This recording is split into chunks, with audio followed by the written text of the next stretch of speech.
संविधानाला 75 वर्ष पूर्ण झाली, त्या निमित्तानं महाराष्ट्र राज्यामध्ये हर घर संविधान, घर घर संविधान असं अभियान चालवलं जाणार आहे। 26 नोव्हेंबरला संविधान दिन, तिथपासून ते 26 जानेवारीला प्रजासत्ताक दिन, असं 2 महिने हे अभियान चालणार आहे।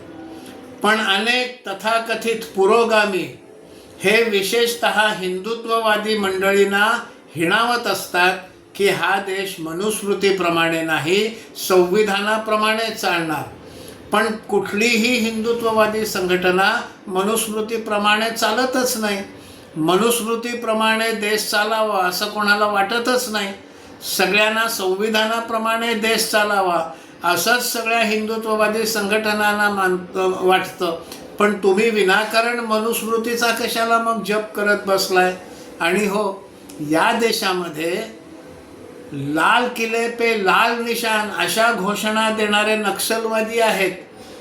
तिथे का तुमचं तोंड उघडत नाही? लाल किले पे तिरंगा निशान फडकणार, लाल निशान नाही। देशामध्ये लाल निशान कसं फडकेल? तिरंगा फडकणार लाल किल्ल्यावर। आणि एक समुदाय असा आहे जो म्हणतो संविधानापेक्षा शरिया महत्त्वाचं। मग तिथे का तुमची तोंड बंद होतात? तिथे तुम्हाला कंठ का फुटत नाही? तेही जरा बोला। फक्त मनुस्मृती जी कोणी पाळतच नाही, जी कोणी मानतच नाही, त्या मनुस्मृतीचा तुम्ही जप करता। पण लाल किले पे लाल निशान लोक म्हणायला लागले की तिथे तुम्ही गप्प असता।